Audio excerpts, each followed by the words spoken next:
आज आप देखेंगे एक्स-रे के अंदर कंप्रेशन फ्रैक्चर किस तरह से दिखाई देता है।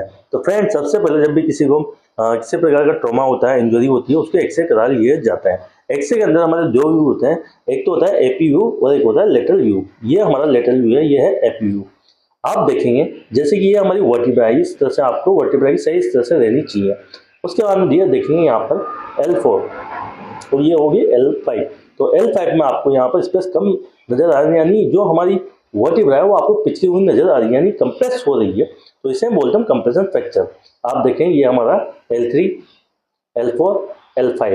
L5 की साइज आपको अच्छी तरह से दिखाई दे रही है और जो L4 की साइज है वो कंप्रेस है और L3 की साइज नॉर्मल है, L2 की साइज नॉर्मल है और L1 की साइज नॉर्मल है।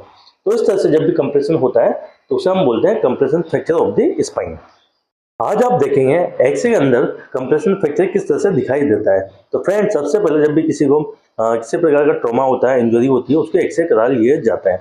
एक्स-रे के अंदर हमारे दो व्यू होते हैं, एक तो होता है एपी व्यू और एक होता है लेटरल व्यू। ये हमारा लेटरल व्यू है, ये है एपी व्यू।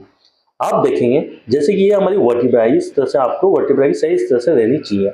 उसके बाद में दिया देखेंगे यहाँ पर L4 और ये होगी L5।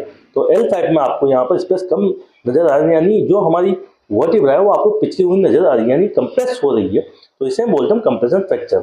आप देखें ये हमारा L3, L4, L5। L5 की साइज आपको अच्छी तरह से दिखाई दे रही है और जो L4 की साइज है वो कंप्रेस है और L3 की साइज नॉर्मल है, L2 की साइज नॉर्मल है और L1 की साइज नॉर्मल है। तो इस तरह से जब भी कंप्रेशन होता है तो उसे हम बोलते हैं compression fracture of the spine.